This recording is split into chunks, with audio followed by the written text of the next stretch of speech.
नमस्कार, आर्या न्यूज देख रहे हैं आप। मैं हूं आपके साथ प्रियंका तिवारी। खबरों को विस्तार से जानेंगे। हरियाणा में जब राहुल गांधी की भारत जोड़ो यात्रा पहुंची, इस दौरान कन्हैया कुमार ने पत्रकारों से बातचीत की। आप भी सुने कन्हैया कुमार ने क्या कुछ कहा।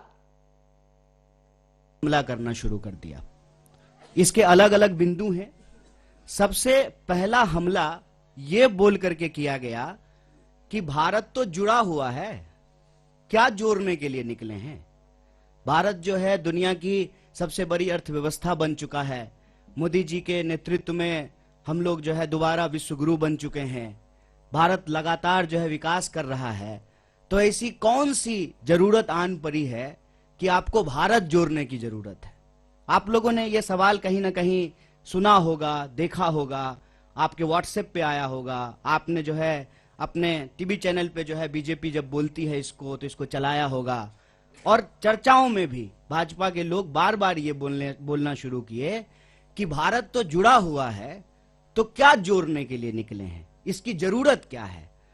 तो मैं एक काउंटर सवाल आज उनका जो ये हमला था उसका करना चाहता हूं कि भारत जब जुड़ा हुआ है और भारत जोड़ो यात्रा की कोई प्रासंगिकता ही नहीं है आपके नजर में, तो आप इसकी चर्चा क्यों कर रहे हैं। हेल्थ मिनिस्टर इतना इंपॉर्टेंट पोस्ट होता है, उनको क्या जरूरत है इंक बर्बाद करने की, पेपर बर्बाद करने की, भारत जोड़ो यात्रा को लेकर के लेटर लिखने की। जिसकी जरूरत ही नहीं है उनके नजर में, उसकी चर्चा वो क्यों कर रहे हैं। पहला प्रश्न उनसे पूछा जाना चाहिए। हम ये समझते हैं कि देश जुड़ा हुआ है जमीनी तौर पर, भौगोलिक तौर पर। देश जुड़ा रहे भावनात्मक तौर पर भी, क्योंकि देश हमेशा देश के लोगों से बनता है। लोगों को हटा करके कोई देश नहीं होता है। देश के लिए लोग भी जरूरी होते हैं, जमीन भी जरूरी होती है, और देश की संप्रभुता, उसकी आजादी भी जरूरी होती है। हमारे पास संप्रभुता है और उसी संप्रभुता के आधार पर जो है हम अपनी सीमाओं को लेकर के, सुरक्षा को लेकर के सरकार से सवाल पूछते हैं कि हमारी संप्रभुता अक्षुण्ण रहे। देश हमारा जमीन से जुड़ा हुआ है, लेकिन देश के लोग भी जुड़े रहे ना। जब इस देश के लोगों को उनके पहचान के आधार पर बांटा जाता है, उनके अंदर भेदभाव पैदा किया जाता है, एक के खिलाफ जब दूसरे को खड़ा किया जाता है, तो देशवासियों को आपस में तोड़ने की कोशिश की जाती है। और देश अगर भावनात्मक रूप से नहीं जुड़ा रहेगा तो आप जमीन से भी बहुत देर तक जोड़ के नहीं रख पाएंगे। इसीलिए देशवासियों को आपस में जोड़ना जरूरी है। और पहले दिन से हमने कहा कि यह यात्रा दिलों को जोड़ने की यात्रा है। हम चाहते हैं कि देश में मोहब्बत हो। यह जो नफरत की बयार लगातार बह रही है, इस नफरत को हराया जाए, क्योंकि अगर नफरत का माहौल रहेगा तो देश के भीतर जो बुनियादी सवाल हैं, रोजी रोटी, कपड़ा, मकान, शिक्षा, स्वास्थ्य, सड़क, बिजली, पानी, ये मुद्दे गायब हो जाएंगे राजनीति के विमर्श से। हमारी मंशा बिल्कुल साफ थी। तो जो लोग ये पूछ रहे थे उनको ये समझना था, ये सवाल खुद से पूछना था कि क्या जब इस देश में भर्ती घोटाला होता है, भर्तियां नहीं होती हैं, जब किसी इंसान के साथ सरेआम मारपीट होती है, महिलाओं के साथ बलात्कार होता है, तो आपकी भावना नहीं टूटती है, नौजवानों के सपने नहीं टूटते हैं। उसी भावनाओं को जोड़ने के लिए, उसी सपने को जोड़ने के लिए यात्रा है। तो पहला हमला उन्होंने ये किया कि भारत जोड़ो यात्रा की जरूरत क्या है। दूसरा हमला जब यात्रा शुरू हुई तब उन्होंने दूसरा हमला किया, और ये बड़े शर्म की बात है और बड़ी सोचने की बात है। हमारे बीच में भी मेंबर ऑफ पार्लियामेंट बैठे हुए हैं, इलेक्टेड रिप्रेजेंटेटिव्स हैं। इलेक्टेड रिप्रेजेंटेटिव की एक जिम्मेवारी होती है कि वो जब भी बोले तो सोच समझ करके बोलें, ताकि हम भी उनको फॉलो करें, हम भी उनसे सीखें। और मैं तो कहता हूं कि आज अगर नेताओं की बात पे भरोसा करके कोई स्टूडेंट उसको सच मान ले और परीक्षा में वही लिख दे तो वो फेल हो जाएगा, क्योंकि वो इतना झूठ बोलते हैं, इतना गलत बोलते हैं। आप याद कीजिए, दूसरा हमला हुआ जिस दिन यात्रा शुरू हुई, देश के मंत्री के द्वारा, चुने हुए रिप्रेजेंटेटिव के द्वारा झूठ बोला गया कि राहुल जी जो है विवेकानंद जी की मूर्ति पे नहीं गए थे। तो दूसरा हमला उन्होंने किया कि यात्रा जब शुरू हो गई है तो उसको बदनाम करने का। और यहीं पे यह बात रुकी नहीं, फिर बात आ गई जूते पर, फिर बात आ गई फीते पर, फिर बात आ गई टी शर्ट पर, फिर बात आ गई दाढ़ी पर, फिर बात आ गई महिलाओं पर। और यहां पर भी वो रुके नहीं, माने नहीं। हर दिन कुछ ना कुछ निकालना शुरू किए, और जब हकीकत में कुछ नहीं मिला तो जो उनका तीसरा हमला था, जो उनका डर्टी ट्रिक डिपार्टमेंट जो करता है कि किसी का सर किसी के जो है सर के ऊपर लगा दो, किसी का आवाज कहीं पे चिपका दो, यात्रा को लेकर के नकली वीडियो बनाना शुरू किए। यात्रा जब आगे चली जाती है तो पीछे सड़क खाली ही होगी, यात्रा आगे बढ़ गई है तो उस खाली सड़क का वीडियो बना करके दिखाते हैं, कोई है ही नहीं। अरे भाई, जब कोई है ही नहीं, कोई लोग यात्रा में आ ही नहीं रहा है, तो क्यों आपको अभी जो है प्रोटोकॉल की याद पड़ी है? कोरोना प्रोटोकॉल की जरूरत क्यों है? क्योंकि आप तो यही दिखा रहे हैं वीडियो बना बना करके कि कोई यात्रा में आ ही नहीं रहा है। जब कोई यात्रा में आ ही नहीं रहा है तो क्या पेड़ को मास्क पहना दें कि सड़क जो है लपेट करके कंधे पर रख दें राहुल जी के कि नहीं नहीं आप आगे बढ़ गए हैं, सड़क को पीछे कैसे छोड़ दिए हैं, इसको भी लपेट करके कंधे पर ले जाइए। वीडियो, नकली वीडियो, कभी जो है तबलीगी जमात तो कभी कुछ नकली वीडियो बना रहे हैं, जबकि यात्रा में जो लोग शामिल हैं वो देखते हैं सबसे आगे इस देश का राष्ट्रीय ध्वज होता है। और जयराम जी, दिग्विजय सिंह जी, इनसे हम नौजवानों को सीखना चाहिए कि लगातार वो उस झंडे के साथ चलते हैं। हमारा सेवा दल जो हमारे स्वतंत्रता आंदोलन के जमाने के जो गाने हैं उसको गाते हुए चलते हैं। पीछे जो है हमारा एक बैंड पार्टी होता है जो म्यूजिकली जो है देशभक्ति गानों को बजाता है और उसके पीछे जो है वो राहुल जी चलते हैं। तब जो है इस यात्रा के ऊपर जो है देशद्रोह जैसे कालिख लगाने की कोशिश करना, गलत वीडियो बना करके इसको बदनाम करना, ये इनका तीसरा हमला है। और चौथा हमला आप सब लोगों ने देखा होगा कि राहुल जी गुरुद्वारा जाते हैं तब भाजपा ठीक रहती है, राहुल जी जब चर्च जाते हैं तब भी बीजेपी को कोई दिक्कत नहीं है, राहुल जी जब मजार पे जाएं, मस्जिद पे जाएं तब भी भाजपा को कोई प्रॉब्लम नहीं है। मंदिर में जाते ही ऐसा लगता है जैसे भाजपा वालों को कोई जमाल गोटा खिला दिया हो, अचानक से दस्त होना शुरू हो जाता है। क्या प्रॉब्लम है आपको? इस देश का नागरिक, इस देश का व्यक्ति, इस देश के किसी भी धार्मिक संस्थान पर जाने के लिए स्वतंत्र है। आपका कोई जो है पेटेंट है क्या कि सिर्फ आप ही जाएंगे? और नियम, कायदे, कानून, ओम का चादर सीधा है, ओम का चादर उल्टा है, और ये वो लोग बोल रहे हैं जो गुफा में चश्मा लगा करके ध्यान करते हैं। ये जो चल रहा है इससे मैं बस एक अर्थ निकालता हूं कि इन्होंने बहुत कोशिश की कि इस यात्रा को इग्नोर किया जाए, इनसे इग्नोर नहीं हो पा रहा है। बहुत प्रयास किया, बहुत समझाया अपने कार्यकर्ताओं को कि यात्रा गुजर जाए, बिल्कुल खिड़की दरवाजा बंद कर लेना। इंसान की अपनी भी इच्छा होती है, इंसान की अपनी भी बुद्धि होती है। लोग खिड़की दरवाजा बंद कर लिए लेकिन छत पे चले गए भाजपा ऑफिस के, और वहां से जो है यात्रा को हेलो हाय करना शुरू कर दिया। क्या करेंगे? क्योंकि यह यात्रा जिन सवालों को लेकर के चल रही है ना, वो कांग्रेस के सवाल नहीं है, वो देश के सवाल हैं। ये यात्रा इसलिए है कि इस देश में दिहाड़ी मजदूर आत्महत्या कर रहे हैं, रिपोर्ट उठा करके देख लीजिए। यह यात्रा इसलिए है कि इस देश के नौजवानों के सपने टूट रहे हैं, अब किसान के साथ साथ नौजवान भी आत्महत्या करने पर विवश हैं। आप व्यापारियों, छोटे व्यापारियों की हालत जाकर के देखिए कि किस तरीके से उनके उद्योग धंधे, उनका कारोबार जो है वो समाप्त किया जा रहा है। आप महिलाएं जब इसमें शामिल होती हैं तो उनका एक ही सवाल है कि हम सुरक्षा चाहते हैं। जिस तरीके से आज महिलाओं के ऊपर अत्याचार बढ़े हैं वो उससे सुरक्षा चाहते हैं। अपने अपने मुद्दों को लेकर के जवान, किसान, नौजवान, महिलाएं, मजदूर, व्यापारी, प्रोफेशनल्स, मीडिया के लोग, पुराने प्रोफेसर्स, फिल्म से जुड़े हुए लोग, तमाम तरह के लोग इस यात्रा में शामिल हो रहे हैं। और जो दल की सीमा है, उस दल की सीमा से परे जाकर के यह यात्रा देश की यात्रा बन चुकी है।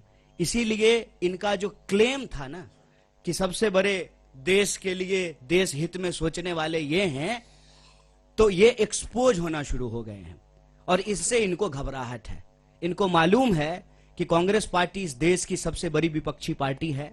इस पार्टी ने इस देश को आजादी दिलाई है और आजादी के ऊपर जो आंच आई है उसको लेकर के डट करके कांग्रेस सड़कों पे उतर गई है, खड़ी हो गई है। तो अब इनको चिंता सताने लगी है, इसीलिए अब नया बहाना आया है कोई समझाए इन प्रचंड मूर्खों को।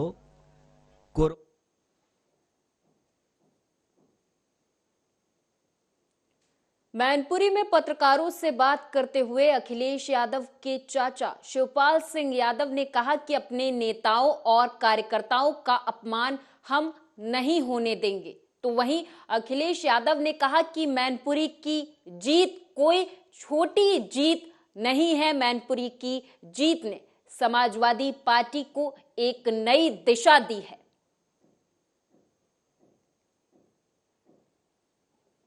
गांधी की यात्रा रोकने की बात की जा रही है। देखिए, यात्रा या कार्यक्रम, इसीलिए मैंने कहा बीमारी को लेकर के सही जानकारी जनता को देने का काम भारतीय जनता पार्टी का है, उनकी सरकार है। उनको सुविधा क्या है इसके तरह जानकारी नहीं देनी है। सर 24 का इलेक्शन मैनपुरी मॉडल पर लड़ा जाएगा। देखिए, उनके लिए जानने और पढ़ने का है मॉडल। जो मैनपुरी की जनता ने जो समर्थन दिया है, जो कार्यकर्ता नेता घर घर पहुंचे हैं, मैं समझता हूं इसी तरीके से कार्यकर्ता नेता जमीन पर काम करेंगे, क्योंकि भारतीय जनता पार्टी जमीन पर खोखली है। अभी धान की खरीद कोई हुई नहीं, डीएपी है महंगी, खाद का कोई इंतजाम नहीं, कीटनाशक दवाइयां महंगी, आगे की तैयारी कुछ नहीं सरकार की, बेरोजगारी बड़े पैमाने पर है, महंगाई चरम सीमा पर है। तो इसका जवाब नहीं है। अगर इन्हीं सवालों को लेकर के जमीन पर समाजवादी पार्टी उतरे। रायबरेली में क्रिसमस की तैयारियों को लेकर बाजारों में खरीदारों की भारी भीड़ उमड़ी। इस दौरान दुकानदारों के चेहरों पर भी मुस्कान दिखे। हमारे संवाददाता ने कुछ दुकानदारों और खरीदारों से बातचीत की है, आपको सुनाएंगे। लेकर वो बाजारों में जो है वो रौनक दिखना शुरू हो गई है। हम इस समय बीच शहर के सब्जी मंडी के स्थित एक दुकान पर आप देख सकते हैं यहाँ पर कि जो है क्रिसमस की तैयारियों को लेकर किस कदर धूम। हमारे साथ एक महिला भी है जो यहाँ खरीदारी करने के लिए आई है। क्या नाम है आपका? नीतू द्विवेदी। नीतू जी, आप क्या खरीदने आई हैं? मैं क्रिसमस ट्री और उसकी डेकोरेशन का सामान खरीदने आई हूँ अभी, क्योंकि कल क्रिसमस डे है तो उसके सेलिब्रेशन के लिए बच्चे घर पे जो है रहना मुश्किल किए हैं। तो बच्चों की क्या मांग है? सबसे ज्यादा किस? बड़ा सा क्रिसमस ट्री चाहिए, उसका डेकोरेशन का सामान चाहिए, कैप चाहिए, सांता क्लॉज चाहिए, टॉफी चाहिए, बस यही सब है। और तो यानी पूरी धूम के साथ जो है अब की बार क्रिसमस मनाने जी जी जी। तो ये गृहिणी थी जो ये बच्चों के लिए अपने जो है वो क्रिसमस की तैयारियों के लिए यहाँ पर क्रिसमस ट्री है, सेंटा क्लॉज की टोपियाँ हैं, इनको खरीदारी के लिए करने के लिए बाजार में आई है। हमारे साथ दुकानदार भी हैं, इनसे भी ये जानते हैं कि क्या नाम है आपका? हमारा नाम राजेश सोनी है। राजेश जी, बाजारों में धूम चल रही है क्रिसमस की, तो अब आपकी बार जो है ग्राहक आ रहे हैं, तो क्या मांग है सबसे ज्यादा? बस सेंटा क्लॉज की है, छोटे छोटे खिलौने बच्चे मांग रहे हैं, बड़े बड़े पेड़ मांग रहे हैं, और सेंटा क्लॉज की ड्रेसें चल रही हैं, वो बहुत ही बिक्री हो रही है। तो ग्राहकों में उत्साह दिख रहा है? हाँ, थोड़ा बहुत है, बहुत है। ग्राहकों में उत्साह भी दिख रहा है। और आपको बता दें, कल मनाए जाने वाले क्रिसमस के त्यौहार को लेकर बाजारों में जिस तरह से रौनक भीड़ उमड़ी है, उससे लग रहा है कि अब की बार व्यापारियों में भी एक उत्साह देखने को मिल रहा है।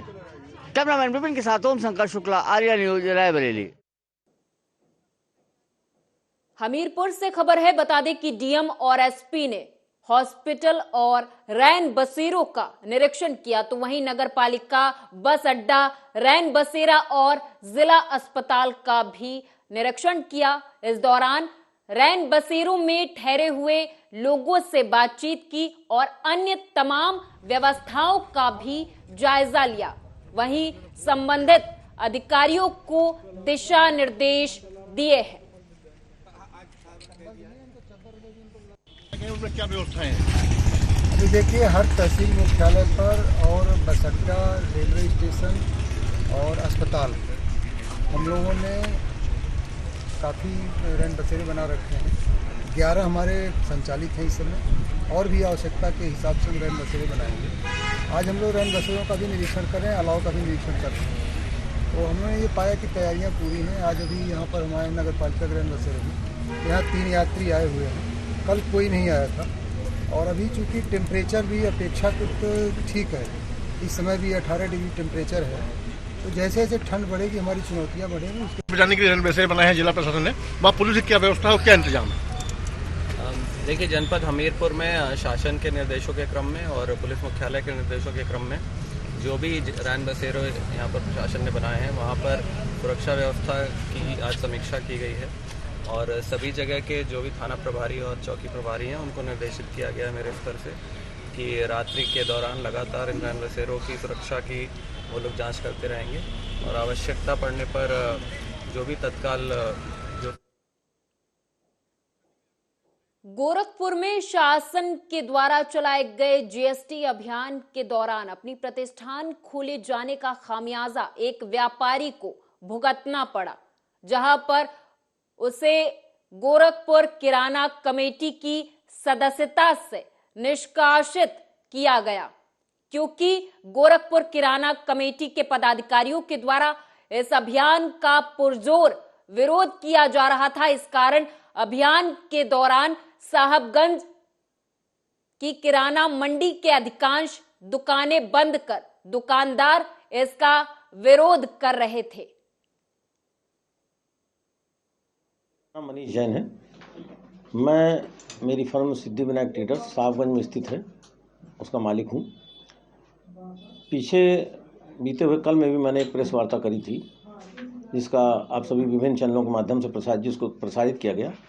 आज पुनः इसको दोबारा करने की आवश्यकता इसलिए पड़ी कि मुझको कल रात से अब तक बहुत सारी धमकियां आ गईं कि तुम जो ये कर रहे हो ठीक नहीं कर रहे हो। तमाम प्रकार के उल्टे सीधे खबर मैसेज समाज में फैलाए जा रहे हैं। सिद्धि विनायक ट्रेडर्स इस तरीके का गलत काम करता था, इसलिए इसको संगठन से निकाल दिया गया, जबकि मैं कोई भी गलत कार्य नहीं करता हूँ। मेरा जीएसटी विभाग में रजिस्ट्रेशन है और प्रॉपर वे से मैं अपना रिटर्न भरता हूँ, गवर्नमेंट को टैक्स देता हूँ, इनकम टैक्स देता हूँ। लेकिन ये कुछ असामाजिक तत्व और कुछ हमारे मतांध पदाधिकारी किराना कमेटी के, उनको ये लगता है कि हम इसको किसी भी तरीके से डरा के धमका करके बस इस आवाज़ को यहीं खामोश कर दें। कहीं इसने इस आवाज़ को बनाए रखा कि हम लोगों ने महाराज जी का विरोध किया था, तो इनकी भी जो छवि है महाराज जी की निगाह में वो खराब। बिजनौर से खबर है, बता दें कि पशुओं के सड़क पर घूमने पर प्रशासन सख्त हुआ है। प्रशासन ने सड़कों पर पशुओं को आवारा छोड़ने वाले पशुपालकों के खिलाफ कानूनी कार्रवाई करने के लिए पूरी तरह से कमर कस ली है। इस कार्रवाई को अमली जामा पहनाने के लिए प्रशासन के द्वारा गौवंशों का सर्वे कराया जा रहा है। में जो शांति समिति की मीटिंग रखी गई है, किस उद्देश्य से रखी गई है? इसका उद्देश्य जो हमारे छुट्टा गोवंश है उन सबको संरक्षित करने से है। इसमें हमारे द्वारा एक सर्वे अभियान चलाया जा रहा है, जिसमें संयुक्त टीम रहेगी, राजस्व प्रशासन, पुलिस प्रशासन और ब्लॉक की तरफ से। हम घर घर जाके सर्वे करेंगे। जिन व्यक्तियों के पशु उनके खूंटे पर नहीं मिलेंगे या उनके बारे में वो सही जानकारी उपलब्ध कराने में असमर्थ रहेंगे तो लुधियाना के शिवपुरी बुढ़ा दरिया के पास नगर निगम के द्वारा बुलडोजर चलाया गया। इस दौरान कई लोगों की दुकानें तोड़ी गई। तो वहीं इस मामले पर अकाली दल के प्रधान गुरचरण सिंह राजपूत पहुंचे। उन्होंने कहा कि सरकार के इस प्रकार की नीतियों का उनकी पार्टी डटकर विरोध करेगी।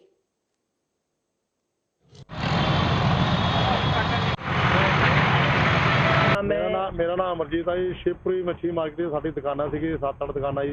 कारपोरेशन ने सानू नोटिस भेजिया, ਅਸੀਂ 9 ਦਿਨ ਦਾ ਟਾਈਮ ਦਿੱਤਾ ਸੀਗਾ ਜੀ। ਅਸੀਂ ਮੇਅਰ ਨੂੰ ਮਿਲੇ, ਕਮਿਸ਼ਨਰ ਨੂੰ ਮਿਲੇ, ਸਾਰੇ ਨੂੰ ਆਪਣਾ ਮਿਲੇ ਆ ਜੀ। ਮਿਲਣ ਤੋਂ ਬਾਅਦ ਉਹਨਾਂ ਨੇ ਸਾਨੂੰ ਆਪਣਾ ਕੋਰਟ ਵੀ ਚਲੇ ਗਏ ਸੀ। ਕੋਰਟ ਨੇ ਸਾਨੂੰ ਟਾਈਮ ਦਿੱਤਾ 23 ਤਰੀਕ ਦਾ ਵੀ ਦੋਨੋਂ ਪਾਰਟੀ ਨੂੰ ਬੁਲਾਵਾਂਗੇ, ਅਸੀਂ ਵੀ ਆਪਣਾ ਸਾਡਾ ਪੱਖ ਤਾਂ ਸੁਣਾਂਗੇ, ਬੁਲਾਵਾਂਗੇ, ਫਿਰ ਕੁਝ ਕਾਰਵਾਈ ਕਰਾਂਗੇ। ਉਹਨਾਂ ਨੇ 23 ਤਰੀਕ ਤੋਂ ਪਹਿਲਾਂ ਹੀ ਆ ਕੇ ਸਾਡੇ ਨਾਲ ਧੱਕਾ ਕਰਤਾ, ਸਾਡੀ ਦੁਕਾਨਾਂ ਸਾਰੀਆਂ ਢਾਹ। ਵਾਹਿਗੁਰੂ ਜੀ ਕੀ ਫਤਿਹ ਜੀ। ਮੈਂ ਸ਼੍ਰੋਮਣੀ ਅਕਾਲੀ ਦਲ ਅੰਮ੍ਰਿਤਸਰ ਤੋਂ ਜੀ, ਆਪਣਾ ਗੁਰਚਰਨ ਸਿੰਘ ਰਾਜਪੂਤ ਸੀਨੀਅਰ ਮੀਤ ਪ੍ਰਧਾਨ ਜ਼ਿਲ੍ਹਾ ਜੀ। ਔਰ ਕੱਲ ਦੀ ਸਾਡੀ ਡਿਊਟੀ ਲੱਗੀ ਹੋਈ ਸੀਗੀ ਜੀ। ਜਲੰਧਰ ਜੋ ਇਸ ਆਮ ਪਾਰਟੀ ਨੇ ਉਹਦੇ ਅਤਿਆਚਾਰ ਕੀਤਾ ਹੈਗਾ ਔਰ ਬਦਲਾਵ ਤੁਸੀਂ ਦੇਖੋਗੇ ਜੋ ਪਹਿਲਾਂ ਜਲੰਧਰ ਦੇ ਵਿੱਚ ਦੇਖਣ ਨੂੰ ਮਿਲਿਆ, ਹੁਣ ਉਹੀ ਬਦਲਾਵ ਇਹ ਲੁਧਿਆਣਾ ਸ਼ਿਵਪੁਰੀ ਦੇ ਵਿੱਚ ਜਿਹੜੀ ਮੱਛੀ ਮਾਰਕੀਟ ਦੇ ਵਿੱਚ ਸਰਕਾਰ ਨੇ ਜਿਹੜਾ ਇਹ ਕਾਰੋਬਾਰੀਆਂ ਦੇ ਉੱਤੇ ਢਾਇਆ। ਤੁਸੀਂ ਦੇਖੋਗੇ ਵੈਸੇ ਵੀ ਸਰਕਾਰ ਤਾਂ ਫੇਲ ਸਾਬਤ ਹੋ ਹੀ ਚੁੱਕੀ ਹੈ। ਕਾਰੋਬਾਰ ਜ਼ੀਰੋ ਲੈਵਲ ਤੇ ਆ ਚੁੱਕੇ ਨੇ। ਕੋਈ ਇਹਨਾਂ ਦਾ ਜਿਹੜੇ ਇਹਨਾਂ ਨੇ ਵੱਡੇ ਮੁੱਦੇ ਲਿੱਤੇ ਸੀਗੇ ਸਰਕਾਰ ਨੇ ਵੀ ਗਰੀਬੀ ਹਟਾਵਾਂਗੇ ਜਾਂ ਐਜੂਕੇਸ਼ਨ ਲੈ ਕੇ ਆਵਾਂਗੇ, ਇਦਾਂ ਦੀਆਂ ਜਿਹੜੀਆਂ ਝੂਠੀਆਂ ਗੱਲਾਂ ਕਰਕੇ ਇਹਨਾਂ ਨੇ ਆਮ ਜਨਤਾ ਨੂੰ ਠੱਗਿਆ। ਹੁਣ ਤੁਸੀਂ ਉਹ ਦੇਖੋਗੇ ਕਿਉਂਕਿ ਜਿਹੜੇ ਨੌ ਸਿੱਖੀਏ ਕਹਿੰਦੇ ਨੇ ਵੀ ਬਹਿ ਗਏ ਨੇ ਸੱਤਾ ਤੇ, ਹੁਣ ਉਹ ਆਪਣਾ ਚਾਬੁਕ ਚਲਾ ਰਹੇ ਨੇ। मुंबई के सभी सरकारी और गैर सरकारी अस्पतालों को अलर्ट किया गया है क्योंकि कोरोना का नया वेरिएंट यानी कि जीनोम सीक्वेंसिंग टेस्ट के लिए सभी लैब को सावधान किया गया है। नए साल और आने वाले सभी फेस्टिवल्स में लोग भीड़ को लेकर कोरोना से बचे, इसके लिए नियमों का पालन करने के निर्देश टास्क फोर्स ने दिए हैं। मुंबई में नए कोरोना को लेकर महाराष्ट्र के स्वास्थ्य मंत्रालय को भी भारत सरकार ने पत्र लिखा है। जिनको भी सर्दी जुकाम बुखार खांसी होती है उनको मास्क पहनना चाहिए। मास्क सबसे बड़ा वेपन है, वैक्सीन से भी बड़ा हथियार अगर कहा गया है और जो साबित रहा है इस पूरे कोविड टाइम में वो मास्क रहा है। तो जिनको भी सर्दी जुकाम बुखार है खांसी है उनको मास्क पहनना चाहिए। कोरिया, अमेरिका, चीन और कुछ बाहरी देशों में जिस तरह से कोरोना के तेज मामले बढ़ रहे हैं, भारत को भी केंद्रीय स्वास्थ्य जी एक तो हमारे पास कल ही पत्र आया honourable health secretary government of India से भूषण साहब का, और उसमें मैं थोड़ा सा ये बता देता हूँ कि कोई पैनिक या बहुत घबराने की बात नहीं है। वो हमारे डिपार्टमेंट वाइज और स्टेट गवर्नमेंट उन सबको थोड़ा सा अलर्ट पे रहने के लिए कहा गया है। और उसमें मेन जो बात कही गई वो ये है कि अगर कोई भी कोविड पॉजिटिव पेशेंट्स आता है आपके पास में तो उसका जीनोम सीक्वेंसिंग करना है।